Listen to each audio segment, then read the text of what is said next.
El eje hipotálamo-hipofisario juega un rol central en el sistema endocrino. Organiza las respuestas hormonales apropiadas a estímulos provenientes de centros neurológicos superiores. Desde el punto de vista fisiológico, el hipotálamo tiene parte del control de la secreción de las hormonas de la parte anterior de la hipófisis y es el responsable de la producción de hormonas como la vasopresina y la oxitocina que se liberan en la parte posterior de la hipófisis. El hipotálamo se conecta con la hipófisis por dos vías. Por un lado, vasos sanguíneos portales que se encargan de conectar el hipotálamo con el lóbulo anterior de la hipófisis, también denominado adenohipófisis. Y por otro lado, fibras nerviosas que viajan desde el núcleo supraóptico y paraventricular hasta el lóbulo posterior de la hipófisis, también denominado neurohipófisis. Las hormonas hipotalámicas llegan a la adenohipófisis a través del sistema porta hipofisario. Las arterias hipofisarias superiores, ramas de las carótidas internas, llevan sangre al hipotálamo formando una red capilar denominada plexo primario del sistema porta hipofisario. Desde este plexo, la sangre drena a las venas portales hipofisarias, las cuales se dividen nuevamente para formar otra red capilar denominada plexo secundario del sistema porta hipofisario. El hipotálamo sintetiza unas hormonas que liberan el plexo primario y que viajan hacia el plexo secundario influyendo en la secreción hormonal de la adenohipófisis.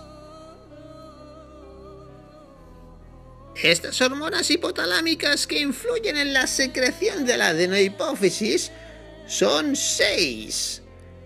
Una con estructura química de amina, que es la hormona inhibidora de la prolactina, también denominada dopamina, y 5 con estructura polipeptídica, que son la hormona liberadora de corticotropina, la hormona liberadora de gonadotropinas, la somatostatina, la hormona liberadora de tirotropina y la hormona liberadora de la hormona del crecimiento.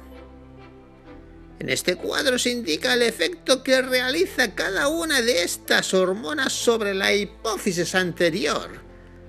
Se puede apreciar que existe un efecto estimulador en 4 de ellas y un efecto inhibidor en las 2 restantes.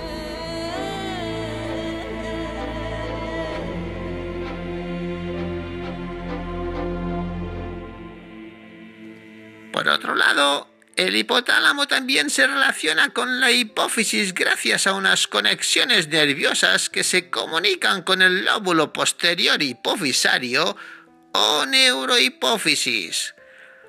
Las hormonas sintetizadas en ciertas regiones del hipotálamo, en concreto en los núcleos supraóptico y paraventricular, viajan a través de los axones de estas neuronas mediante el mecanismo de transporte axónico y son liberadas en los terminales axonales en la red capilar hipofisaria inferior, difundiéndose por todo el organismo. La vasopresina u hormona antidiurética es producida por el núcleo supraóptico del hipotálamo. La función de esta es producir vasoconstricción.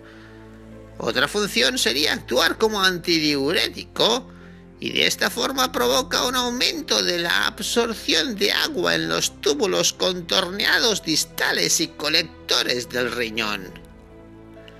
El núcleo supraóptico actúa como osmorreceptor, es decir, si la presión osmótica de la sangre aumenta, se aumenta la producción de vasopresina para de esta forma estimular un efecto antidiurético aumentando la reabsorción de agua. La oxitocina se produce en el núcleo paraventricular. Su función básica está sobre el útero, realizando contracción de este en el momento del parto para facilitar la expulsión del feto. También actúa sobre la glándula mamaria, produciendo el descenso de la leche, pero no la produce.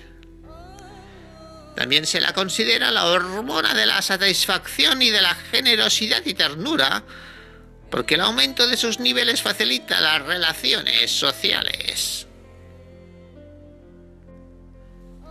Por tanto, la neurohipófisis no sintetiza hormonas. Lo que hace es almacenar la hormona antidiurética o vasopresina y la oxitocina en vesículas de terminales axónicos. Estas hormonas se producen respectivamente en los núcleos supraóptico y paraventricular del hipotálamo. En el siguiente audiovisual nos centraremos en el estudio de la estructura de la adenohipófisis y de la función de las hormonas que allí se sintetizan.